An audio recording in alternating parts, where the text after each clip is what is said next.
All right, welcome to the Great Minds Podcast. This is Derrick. This is Ron. And we're here with Nick Craven. What's good? Good, Nick. Hey guys, how you doing? Good, man. Great, man. Pleasure to have you, man. You are on fire right now. For real. Pleasure to have you, man. All right, so so a brief introduction about Nick Craven, talented producer from Montreal, Canada. The sole producer of, in my opinion, the best album of the year right now, and that's Director's Cut 3. Has done work with Styles P, Conway, Westside Gunn, Rock Marciano, and the list goes on. So salute. Appreciate you pulling up. Thank you guys. Appreciate you having me. Yeah, No doubt, of course.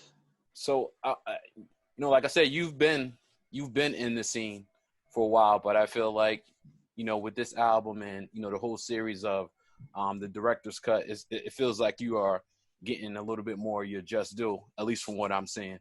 But even before that, can you give us a little of your background, in producing, how you got into it, things like that?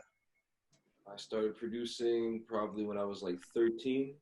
Wow. It was just, just doing, I heard Hate It or Love It by the 50. And I was like, damn, I want to make a beat like that. And I started trying to make beats like Heatmakers and Just Blaze and Ninth Wonder and Kanye. All the greats. Sounds. And yeah, it started taking, I started liking my beats about 2015. So that's when I started sending them out to people and trying to get placements. And that's when I linked with the guy Fahim. And me and Fahim started working. And we put out tons of music, and then through that I worked with the other people in Griselda, like Conway, West, Keisha Plum, El Camino, and through that I worked with Ito, and then I worked with Dark Low and Ransom and Styles and Mock and a whole bunch of people. But yeah, 2015 is when I just started to try to push my stuff, and it started with Fahim.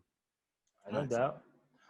So I know, if I'm not mistaken, you're from right outside of Ottawa, right? Exactly. It's not exactly Montreal. It's kind of right, but I know how it is, though. Montreal is the biggest, the spot. So what's the actual scene, the hip-hop scene? Because I know that, it's not like New York or New Jersey. So how are you able to get a hold of good hip-hop, just in general? Well, basically, the scene where I was from, because it's kind of like how, Ottawa, if Ottawa was New York City, I'm from Newark. So I'm from like another state, but that's right across the water from the city, right? Right. And in that place, where I was from is called Elmer, and it's in a bigger city called Gatineau. And the scene there wasn't really anything going on, especially not in English. Ottawa has a pretty good scene.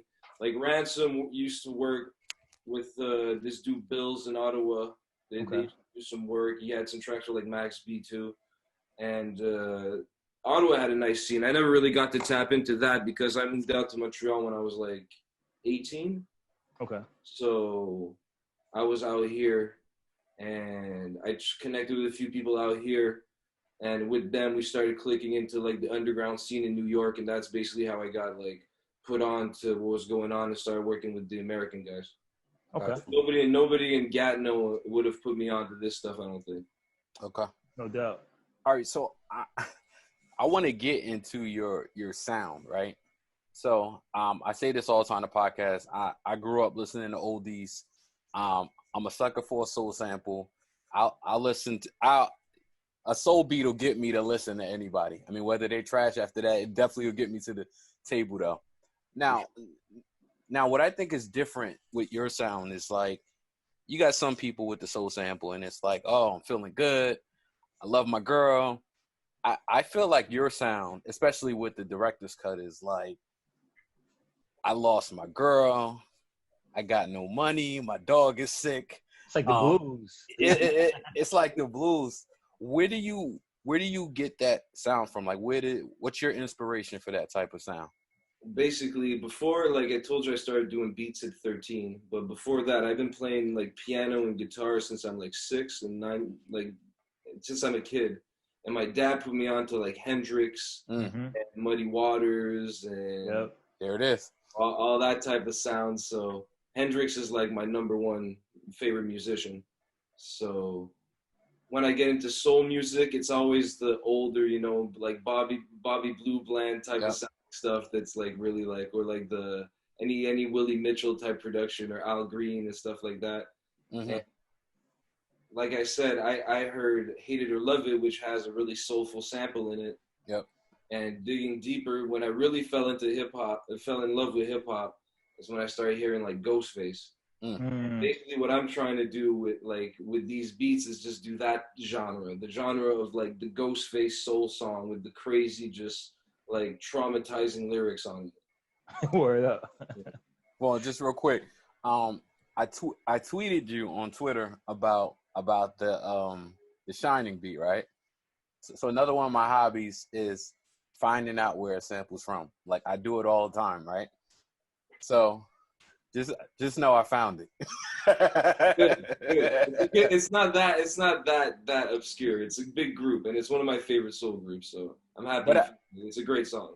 But I think what you did with it was dope because back then they always sang in like the falsetto, right? And then it sounds like you might have sped it up. So it sounded like a woman. Yeah. So when I first pulled it up, I'm like, whoa, this can't be it. And I'm just like, wait a minute. So that was dope though. That's all. That's definitely talent. So I know you said about the ghosts, like how you love ghosts and pretty much, but as far as like, you're like the underground guy right now come to producing. Like it seems like underground MCs are looking for you. Like, you know what I'm saying? Because that sound. And it's crazy, but it's dope because I also think the fact that you are from Canada too, because I feel that, and I always say this on the podcast a few times, that when you come from different areas, you respect music better, right? So like, say we're in the Northeast, so we seem to think that we know everything in the Northeast about music, right? Which isn't always the case. We know that. So we're a little jaded. When you come from a different area, whether it's say Detroit, or if you're from Canada, you are listening to everything that's coming your way, right? So your ear is a little better, I think. And there's I think no bias. No bias in your music. So you're saying like, all right, I like this, I like that. You might like a Saint Lunatic song and then love the game. You know what I'm saying? That's just how it goes. Right. So how do you think that being where you're from really helped mold your sound? Like you said, I have no like allegiance to any like coast or city or anything, so or movement or anything, because like even hip hop, like the type of sound I make, like I have a few friends that do that type of music and that I rock with heavy, but it's like my friends don't do music, you know. My friends maybe like get involved into some of the stuff, like the themes like that are lyrically are in my music, but none of them do music. So I don't have anybody to work with. We don't really have a sound established. There's no real scene here or anything like that.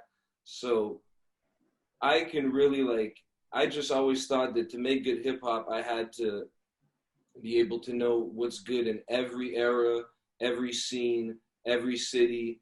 And through that, you can find any other genre and like the influences of like where that sound would come from, whether it's the blues of that city or the P-Funk of this coast or like whatever, and that will bring me even deeper.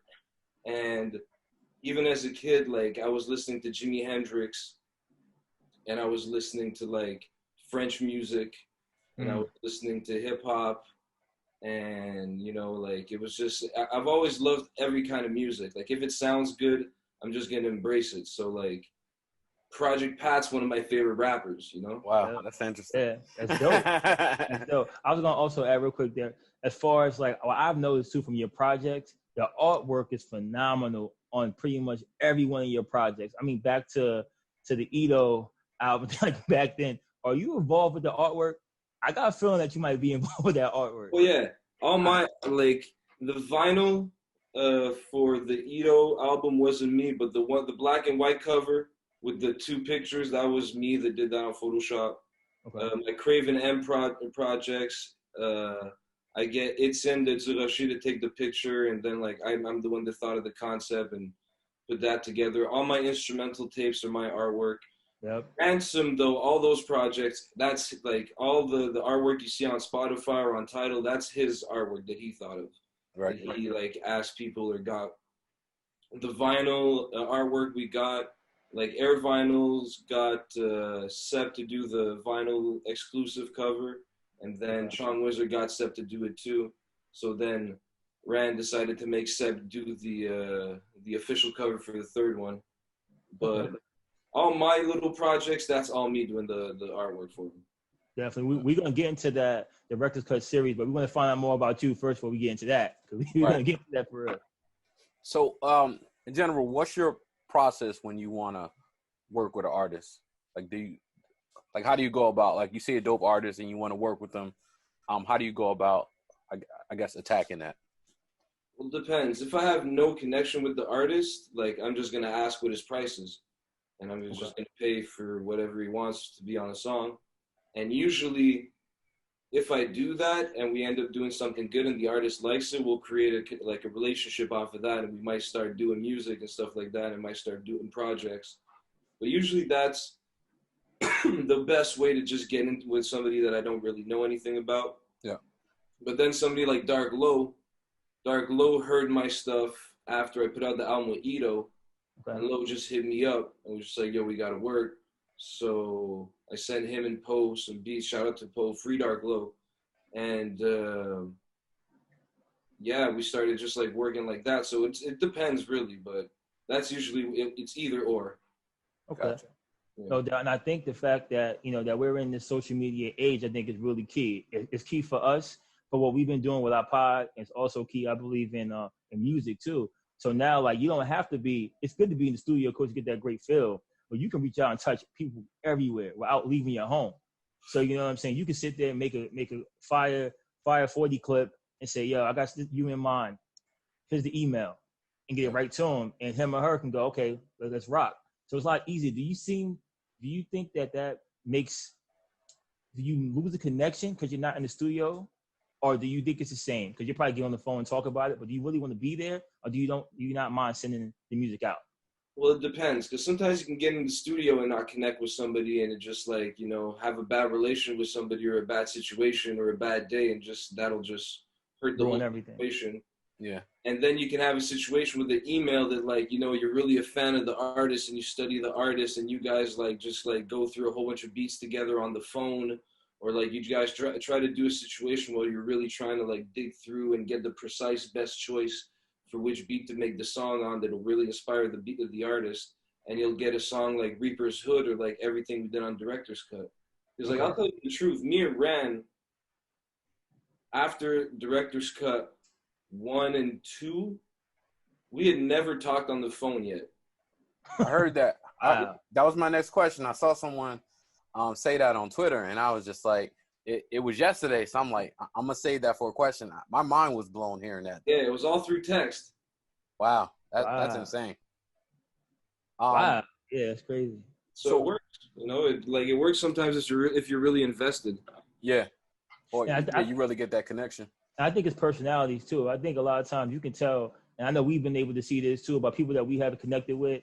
We can tell who's cool and who's not, like who we're gonna vibe with, who we're not gonna vibe with. And sometimes you can tell that before you even pick up a phone, just by correspondence via text or correspondence or social media. You can tell. So definitely right about that. Sorry to cut. I don't want to. No, you good. Just to finish that question though, like there is one thing that I really like to do with artists though, is to just get them like on the phone or get them like in a back and forth of like sending them beats and of going through tons of beats. Like if we can get that, I don't need to be there for any recording. As long as you found a beat that is perfect to you and that you're in love with and you're set to rhyme to that, I'm just good to let you go for it, and like I'll trust you with the results basically. Gotcha. I was going to ask something real quick to that, Nick. So have you ever had a back and forth where someone say, you know what, change that up a little bit? Do you alter the beat, or will you go, you know what, this is what it is, I got a 40 clip, a 50 clip for you, or you go back and forth? No, because like a lot of the artists I work with, like I'm good. Well, basically all the artists I work with, I always see them, as like I can learn things from them. They know something about music I don't know. Right. So I'm working with them to work with them. I like what they're doing, and they like, if they want me to change something, like they're not gonna tell me like, you know, oh, like add some like 808s and like some hi-hats and some claps and stuff like that. Like they're like the artists I work with, they know what we're doing. But like some artists will tell me, yo, can you just add a bass line on this? Can you do this? Can you do a drop here? Can you add another part to this? Can you add another loop in here, like, or something, like another part to this beat, have a transition? Like, I'm completely open to that, because working with artists, I'm just trying to learn what they're doing and get into their vibe, you know? All right, no doubt. So in other words, if Styles P said he needs a loop, then it gets done. Yeah. All right. So I guess us, you know, as fans in the whole hip hop industry at this point, need to thank you for bringing Ransom back. We had him on. I'm not sure if you caught it yet, but True. like, oh, thanks, man. Appreciate that. Oh, yeah, appreciate that, man. Yeah, I think it was good too, because Ransom doesn't do a lot of interviews, and it was just like we were for. Oh, you did? Okay. Well, you're learning them too.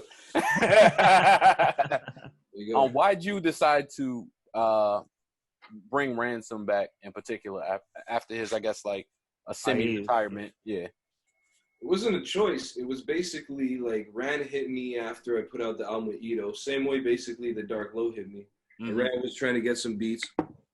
For a few months I was sending Ran beats. We're sending beats back and forth. And eventually I just said, you know, like, I can keep sending him beats and just wait for him to find a beat that he wants to rhyme on. Because he was telling me like, yo, I'm not really rhyming anymore, but your beats, like, they really make me want to grab the pen and like put something down. And I'm like, all right. So I keep sending him beats. Nothing's really happening. So I said, listen, let me just pay you for a song. And he said, yeah, sure. Song. That's exactly what he told us. We did Reaper's Hood, and when he heard that, he just told me like, yo, we could do something. This, I like this. And he liked the reception we got. So he just said, yo, start sending me beats. We might have something here. So I just sent him beats. It was really natural. Like nothing, like I sent beats to like a couple artists like on the regular. So I just added him in the rotation.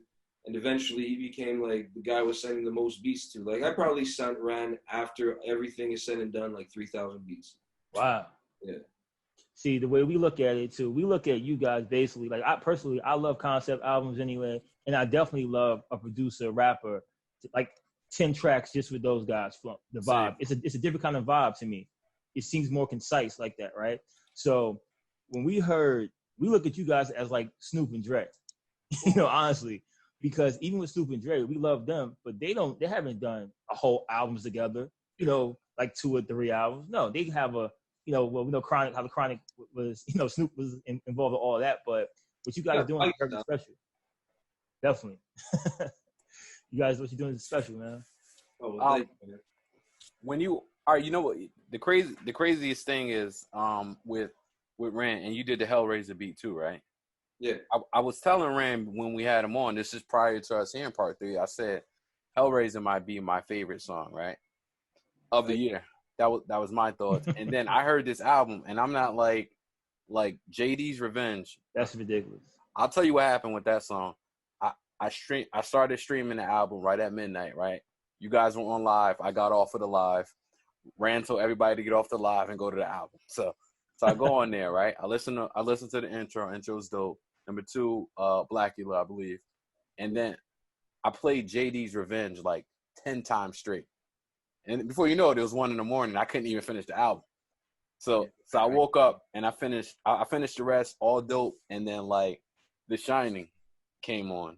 And I was just like, I listened to that another 5 or 6 songs straight. So what I do when I have limited time, I made a playlist with just JD Revenge and The Shining, so I could rock loop that sometimes. So that loop. What did you feel when you heard all the album back together? Like, what was your first reaction? When I heard the album together, I was just like, yo, this is. I knew that we like had excelled and beat scene 1 and scene 2, and I was just happy. But I'll just tell you, when I first got the JD's Revenge demo, Mm-hmm. It was just half the verse at first. It didn't have Rashid Chappelle or anything on it. Yo, I just went driving by the water. I'm not even kidding. I went to see my grandma that night. Like, it was Yo, it's crazy, and I think it's something about your beats and his lyrics that's like perfect. I always say like some things you can't say what it is; it just happens. You know, when you hear like like Guru and Primo, it just hits. Like you don't know, you can't say what it is. You just know when you hear it, and directors part 3, well 1 to 3, but 3. Like Jay-Z's Revenge again, I actually heard it like 10 to 12 times. I heard it again today about 5, 6 times. Like I kept listening to it, keep listening to it. And that's not even, the rest of the album is crazy tough too. But I'm dissecting every bar. Yeah. And I'm dissecting every single thing with that, man. So I definitely appreciate that, man. Yo, I think we really did something good, man. Right. Love it. And just what you guys are telling me, man, it's an honor, man. To be played like that, to be on repeat all the time, like that's the goal. And I think it was important for you to get on too, because I felt like we had ran on, and I'm just like, it's not finished. Like, yeah, like, it's not finished. You know, you obviously deserve props for that too. I mean, his bars are gonna take care of himself. He's a phenomenal lyricist. So I just wanted to, we wanted to hear your side of it. Because I think as good as 1 and 2 was, 3 was even better, and he told us it was too. All he tells us when we say something to him, I told y'all, I wouldn't lie. I wouldn't lie. So, are you into like the scary movie stuff too? I'm not as big into it as he is. Like honestly, like I'm not gonna say which ones, but like probably like most of the movies in the track titles I haven't even seen. You gotta catch up, man. Nah, cause no, like the samurai joint. Sorry. Nah, you totally right, because some of the stuff he's saying, I got an idea of the certain tracks he's talking about because they're older movies. They're like from the 70s and stuff like that. So, and I ain't gonna lie, I haven't seen some of them. Right. But, you know what I'm saying?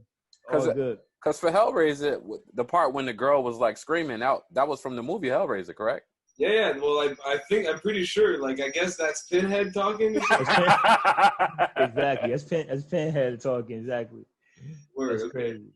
That's crazy. So I was going to ask you too. I know we're talking about director's cut too, but just as far as, just when you are putting music out, like what's the feeling that you have to get before you send something out? So I know a lot of producers, they won't send things out. You know what I mean? It's more about quality over quantity. So what's your process with that?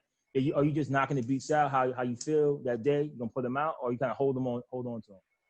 I was more of that, like of the quality over quantity. I'm keeping my beats, like that type of mentality before, and like I thought I knew which one of my beats were better. Like I thought I could rank my own beats, like objectively be like, oh, this one's the good one, oh, these ones are trash.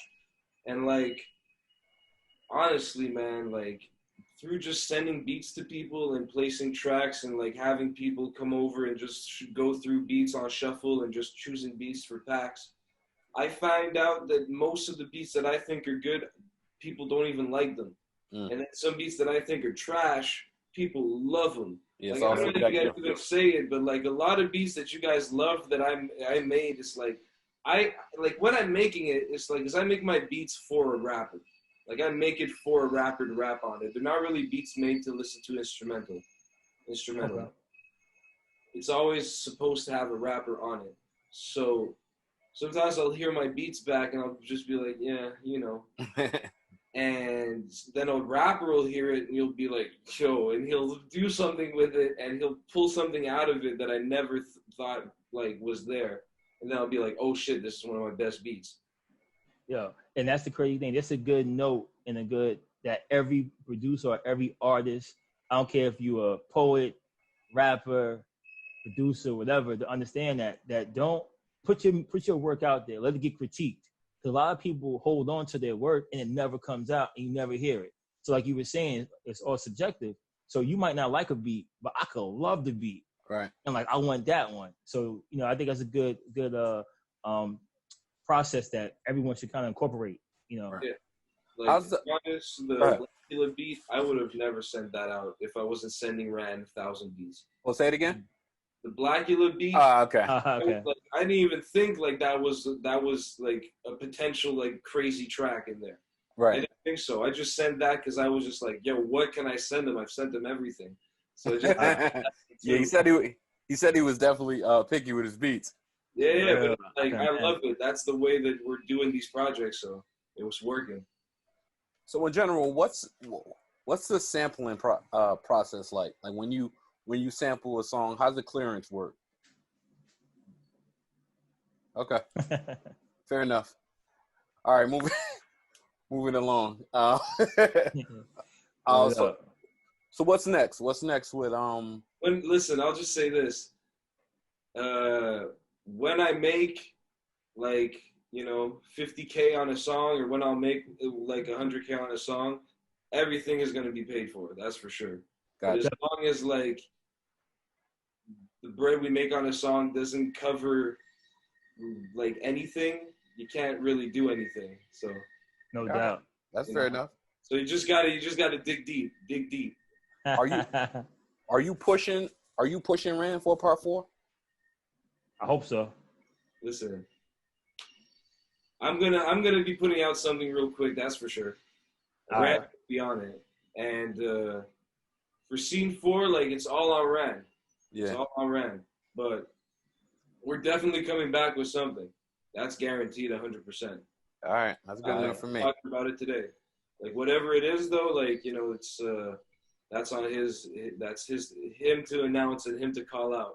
I'm just following lead and sending him beats. Doing your part. Yeah, I also want to tap in. I had a question just about the whole your whole area, the whole Ottawa area and things in Montreal too. I heard they have a real big graffiti scene and dance scene. Is that true? Montreal, the graffiti scene is crazy. Like internationally, it's super fire. Like my friends that like listen to music and do music with me here, like they used to like sneak into the tunnels here because we have a subway system too. Yep. They used to like sneak in the tunnels and like bomb the whole do whole cars and shit. The scene's beautiful here. Like basically anybody that I know here that's like born in Montreal and does hip hop and that's like 28 or older, they've all done graffiti, been in a crew, it's beautiful out here. It's really nice. Yeah, I heard it's nice too out there. I haven't been out there or Toronto or over to Montreal, but I heard Montreal is beautiful though. I heard people talk about Toronto a lot, but Montreal is up there. People tell me a lot. Yeah, man. Rest in peace, Scan, man. Scan was fucking Google Scan Montreal graffiti. Mm-hmm. Yeah, rest in peace. Definitely. All right, who else do you want to work with? Jay-Z, Boom, Young Thug. Okay, yeah, I can see that too. Yeah, I'll do it. I can see. I can see how Young Thug, because Young Thug is he's very musical and melodic, and people don't give him credit for that. You know what I'm saying? I always thought that, so I can see him on your beats. It'd be sick. Yeah, I think that Thug and Rock and Drake are like the 3 like most influential of the last decade, pretty much. Right. Yeah, they do their thing. So who did you look up to? Not look up to, but who did you admire as far as producing wise? When you were coming up, I know you said the Kanye things like that, but who did you really say, you know what? This is who I'm gonna mimic a little bit. RZA and Primo. Right, and then Rock Marciano now. Okay. Yeah. You know what's funny with the beats too? You remember RZA did Grave Diggers. Mm-hmm. So that whole sound too. See, I learned. Well, I put 2 and 2 together now when we're talking. I'm like, yeah, it makes sense. Like me, I love like everything RZA did, like all the first solo Wu albums and everything. But like me, what really hits me, it's like tracks like Hollow Bones on the W, tracks like that, or like even some Bobby Digital tracks like Bobby Digital. Yeah. Like Can't Lose and Fools and shit like that. Like he was doing the Marciano type sound, like like back then, Mm-hmm. He was ahead of his time. Yeah, I said this in another interview. Like the first time I heard Ka was on a Rock Marciano beat on a GZA album in 2008. GZA had this whole like scene bubbling on an album before it even came out. Yeah. So shout out to Wu, man. Wu is definitely like my biggest influence musically, but my number one favorite producer is Premier. Primo, Yeah, yeah. can't go wrong with that. Real. So when you put the music down, you just chilling for the night. What's something you do watch on TV? On TV, I don't even have TV right now. I just watch YouTube, or I watch. I got like a hard drive, and I just download shows or movies. Okay. What type of stuff you watch? Movie wise or TV show wise? Even. Anything. Yeah, either. Man, you don't get me started, man. It's like I'm a big movie head. Like, even though I'm not big into, like, you know, like I'm gonna get into like the American classic like horror stuff soon. Yeah. But, like, I'm big into a bunch of stuff, like from Scorsese to like Kurosawa stuff. Mm-hmm. Okay. I watched some like Fellini stuff the other day. I could really get into it, but I'll watch it again. But like TV, it's like Wire, Sopranos. I fuck with Insecure. Love it. Yeah, heavy. Yeah. Shout out to Issa. Yeah, she's dope. I shouted her out a couple times too. It's crazy. It's a ray on that rifle to make you insecure. Right? You know, that's my shit. You know, I like a lot of stand up too. Okay. Mm-hmm. Yeah. But I know you love hip hop. We all know that. But besides hip hop, what's the other genres that you really dig? Oh, everything. I like everything. Like, there's nothing like really that I don't like. I love soul music. I love jazz. I'm really like, I got a long like history and like knowledge of like classic like rock and psychedelic rock, like all the like Led Zeppelin, Black Sabbath stuff. Like Black Sabbath is like my favorite like rock group basically. Mm-hmm. And I love, you know, like even like country music. I could fuck with like some Johnny Cash. Like I love old French music like Charles Aznavour. I love, you know, like even like I'll bump some Sade, I'll bump some R&B. I love like the new Summer Walker EP. Yeah. Oh, that's tough. Yeah. I bump that shit all the time. I love everything, man. Anything that's solid. Like a shout out to London on the Track. Like he's doing crazy shit right now. I love it all, man. Like anything that anybody, like if somebody comes through and is passionate about something, like I'll sit down and listen to it. And if it's good, like not saying that I know what's good, but if I like it, like it's just I'll fuck with it. Yeah, no doubt. Whose other project are you looking forward to? I know Nas is dropping tomorrow, and we have a couple other people coming out this year. Who are you looking forward to dropping a project? Am I stupid to like still hope that Doom and Ghost drop a project together? You know what? I never really MF Doom. Yeah, MF Doom. Yeah. I never really got into him. Like I listened to a couple tracks that didn't grab me, but what I did notice is if you diss MF Doom on Twitter, you might as well turn your phone off, yo. Yeah, but that's like a meme almost at this point. People are just gonna defend MF Doom because it's funny. Yeah. Yeah. But Doom is like top 10 to me for sure. Wow. Yeah, Doom is dope. I was on him years ago and kind of fell off with what he's putting out, but he's always been dope. But he might put it out with Ghost. That'd be a great project. I mean, but we're still waiting for the Chronic, right? Chronic 2. I was gonna say. Why not? That got nullified. Yeah. Right. I did have a quick question for you in regards to it's a COVID question. I like to ask people that come on the show about how you guys been dealing with that. But since you're in a different country, we can probably learn something from your country about how we been handling it. So how's everything going over there as far as moving in and all that stuff? Basically, when it hit, it was like anywhere else. Like we locked down for like I didn't leave the house for like 4 weeks or something. We just went out for grocery. Everybody like I live like on a busy corner, so like I see like what's going on, and like shit was dead. Friday night, like shit's always moving. Nobody was out, like so. Yeah, it was like that at first, but now like people are chilling. Everybody wears masks indoors. Like everybody does it. Like there's no dispute here. Nobody's beefing about it. Like everybody in the government says wear a mask. Like nobody tells you not to wear a mask. Everybody wants to wear a mask. There's masks everywhere. Like nobody wears masks. Well, not nobody, but like people don't really wear masks outside. You know, like I'm not telling people not to do it. I'm just like reporting how it is right now in Montreal. Like it's like the hot spot in Canada, Montreal, but like nobody's really walking on the sidewalk with a mask. They'll pull it out of their pocket and put it on when they're going in the subway, when they're going in a building or anything, because it's mandatory now. But it's good. It's good here. Like we're handling it. It's pretty good. Yeah. So how have you been able to move around as far as with music? So you be coming back and forth to the States, or not really to the States in a while? I haven't been to the States. I went to New York right before end of January. Mm-hmm. I went down there, but I haven't been since. I'm going back soon. I got tickets, but no, I haven't been since January. But now I'm going back, like I said. So it's back. It's back to business, kind of. Just got to wear a mask and quarantine and whatever. Yeah. No doubt. So in regards to sports, hockey, is that the thing that? Nah, right? Well, yeah. It's huge here. Like it's yeah. It's the Bible here. For real. Like the Habs won as much titles as the Yankees or more or something. Uh-huh. But like I'm not big into hockey. I'm big into ball. Like okay. Who you like?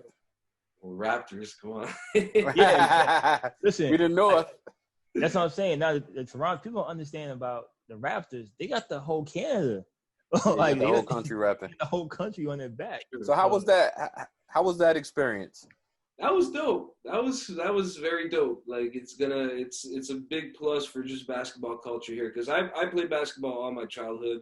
I got a friend that got drafted by Spurs. I got another friend playing San Diego. Mm-hmm. He's not playing there anymore. But like basketball's always been big. Like where I'm from, everybody plays basketball basically, basketball or soccer. Okay. And yeah, no, now it's just like it did good. Like now there's just way more people playing basketball. We got good players, man. We got Steve Nash, Right. Yeah. One of the greats. Shout out Wiggins. Wiggins too. Yeah. You know what? A lot of people, a lot of my friends, they hate on Kyle Lowry, right? I love Kyle Lowry because like when he came out of Villanova, he's short. He looks like he's out of shape, but he's an all-star every year. I feel like quiet as kept too. Like nobody really talks about it. Yeah. I mean he's probably a 5-6-time all-star, and he won a chip as a point guard. That's because he's not flashy. He does his job. So he's a bulldog. Yeah. So in this day and age, you want the highlights to happen, right? So Kyle might give you 20 and 10, but it's quiet. Mm-hmm. So no one's talking about that his 20 and 10, but then someone can give you 20 and 10. It can look like extravagant. You know what I'm saying? Yeah. Like, oh my God, he dropped 20. But it's still the same 20 and 10. Yeah, exactly. You know just consistent. Yeah, consistent. How'd you feel about Kawhi leaving? It was expected. Like, thank you. We appreciate you. We appreciate you, fam. Yeah, like, come on, man. Like, it's like apparently, like in that Chappelle stand-up, he says how when LeBron left Cleveland, everybody was just like, yeah, like we know, like yeah, the second time. Yeah. The second time. Yeah, exactly. Yes. But it's like he gave us the championship, our only championship ever. So we got the ring. And who wants to live in Canada? Well, no, but it's like you come from Southern California. It's like, that's a tough sell. Yeah, exactly. So it's tough out here. It's a rental, a 1-year rental. He did what he had to do. It worked. Got a ring out of it. He gonna have a statue in front of the arena eventually. It's gonna be him and Vince Carter. Yeah. You know what I'm saying? And that's it, man. No, he's man. Shout out to Leonard, man. Shout out to Kawhi, man. He's a funny guy. Did you see the thing he did recently with the tablet? No, did you ever see that karate joint he did? Nah, he was. I guess he got off the bus and he was, or wherever he was coming from. He's walking in. He's like looking at a tablet because Kawhi doesn't want to talk to anybody, right? Yeah. So of course, the internet being the internet, they zoom in on him, and this dude's just staring at the home screen so he can walk past everybody like he doesn't want to talk to anybody. But the internet, man, they never lose. This dude was looking at the home screen. That's funny though. You got to Google Kawhi Leonard karate. You're gonna die. You're gonna die. Kawhi Leonard karate. I'll sit and watch him do his laugh for 15-20 minutes. Karate joint, like it's too classic, and it's not viral enough. People got to get that clip moving. It's too funny. Yeah, definitely. Chopping the boards and everything. It's So we asked Rand this question too, right? And since you like movies, you're a movie buff. He said I was crazy. I thought I wasn't, but do you like Scarface? The movie Scarface, you seen that movie? Of course, I watched it literally like this week. All right, okay, so it's fresh in your mind. Yeah. And Donnie Brasco. You watch Donnie Brasco?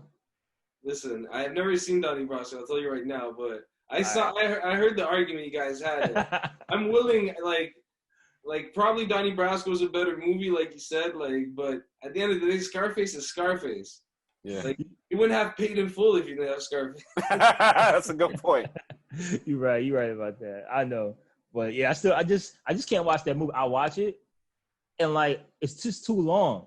Like it could have been an hour shorter. They could have finished the movie an hour ago. Well, the backstory at the beginning, all the stuff with him being basically a peasant, like that needed to be seen. I felt like it was. Yeah. It's 3.5 hours long. Yeah. Oh man, and when he kills Manolo, like, oh my god, it's so terrible. Oh, I love that movie so much. That's crazy. That's crazy. Yeah. All right, Nick, we wrap up with our rapid fire section. So we're gonna give you two difficult choices. Well, it could be open ended too. Might be a little open ended. Yep. Yeah. It could be open ended. Anyway, it's designed to be. He's gonna get a drink first.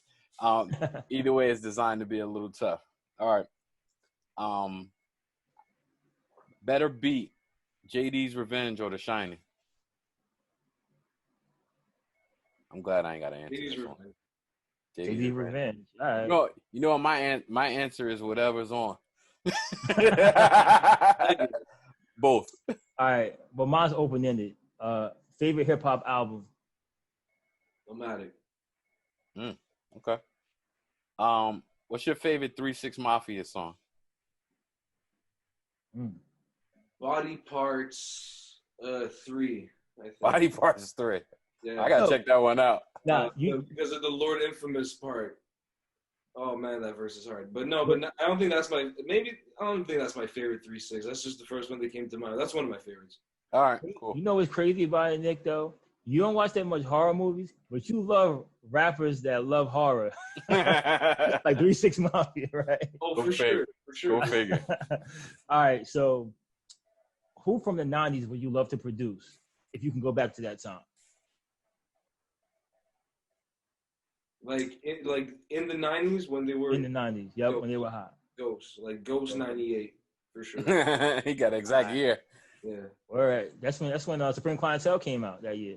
Well, that's when I think that's when the singles started coming out. But that's when like right after Wu-Tang Forever when he started that whole period. Okay. Yeah. All right, I got an insecure question for you. You team Molly or team Issa? Well, they're good now. Well, when they were during the season? Yeah. During season 4? No, I was team Issa for sure.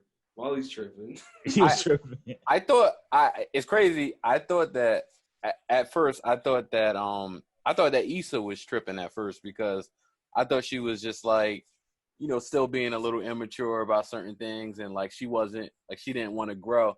But then when Molly snapped on her at the festival, I'm like, nah. But I'll be honest with you. Like, I love this season. Like, it was super well written. Like, it was super like funny and well shot and everything. And I thought that was a stretch. The way she snapped at the festival, like, yeah, it doesn't really make sense. Like, why would she like it's? She didn't ask the question. All she had to do was say that her boyfriend's friend is friends with Issa too, so he could easily have access. Like, you know what I'm saying? Like, it's just simple stuff. So I feel that. Maybe that was the point. Maybe I'm just, like, I don't know. That's just me. I still love the show. Like, I still love the episode and the rest of the episode of the season. How they had like the Issa episode with the car and then the Molly episode with the that was dope. Law. Like, that was hype. They touched on a lot of different things too. They touched on the mental health part with the dude that was going to Houston. He was like bipolar or something. They touched on a lot of different things, which was dope. All right. So my last question. This is an open-ended one too. What's your favorite quarantine snack, man? During quarantine, the thing I ate the most was fish quesadillas. Fish quesadillas. Yeah. I was gonna say goldfish or something. Anybody who's in Montreal, Frida's Tacos right down the street, Mexican joint. It's too good. It's just too good. The fish quesadillas are just to die for. So before we get out of here, I want to say about the food in Canada. I heard the food in Canada is great because you have so many different cultures that's out there, that the food is always on point. I heard. Oh yeah, for sure. Like Montreal, like I moved here as like when I was like, you know, like 8 years ago now. I moved here. One of the main reasons was for the food. Like the food in Montreal, like you said, like it's just there's just everything. Chinatown here is crazy. We have like probably one of the best Chinatowns like in North America, and then you go like to like uptown and you can hit like a Trinidadian spot or an Indian spot like in like Parc. There's That's like dope. Italy with tons of stuff. There's like the Jewish community that has like crazy restaurants too. There's French restaurants. It's like nonstop. There's like tons of little pockets. There's the Haitian restaurants like Mili Malo. Shout out to Mili Malo. Anybody who wants some griot in Montreal, you know what it is. You know what I'm saying? When you come into Montreal, hit Mili Malo on Jarry. Yo, like, yeah, we got the best griot probably in North America. Like, we do our thing. Like, Montreal's crazy. The food here is just, I don't even go to the grocery store anymore. I gotta chill. Yo, well, keep making these beats. You don't gotta worry about going to the grocery store no more. Yeah, word. Good. Exactly. Get a chef in the crib. Well, Nick, man, definitely a pleasure having you on, man. We had to kind of finish this out, man, with how dope this album is. We wish you much success, and Definitely. you know, we'll definitely stay connected. Yep. You know, hopefully we'll get a part 4. You know, I'm sure the fans have been pressing them already. Again, you'll let Rand answer that one. Yeah, And, whatever the title is, like, you're getting something, though. Yeah. All right. If you want to shout out your social media website. Yeah, IG is Nicholas Craven, at Nicholas Craven 819. Twitter is Nicholas Craven _. All the info's there. Check my YouTube, check my SoundCloud. I drop an instrumental every day. Nice. I hardly miss. It's almost every day. That's dope. Well, I want to thank everybody for checking in. Appreciate your time. You can catch the Great Minds Podcast on IG at the Great Minds Podcast, on Twitter at the Great Minds P1, and everywhere podcasts are watched or listened: YouTube, Apple, Spotify, SoundCloud. So Nick Craven, man, we appreciate you. Appreciate you, bro. bro. Keep doing your thing, man. I think you could be one of the greats. Thank you, man. I'll try. I promise. All right, y'all. We out.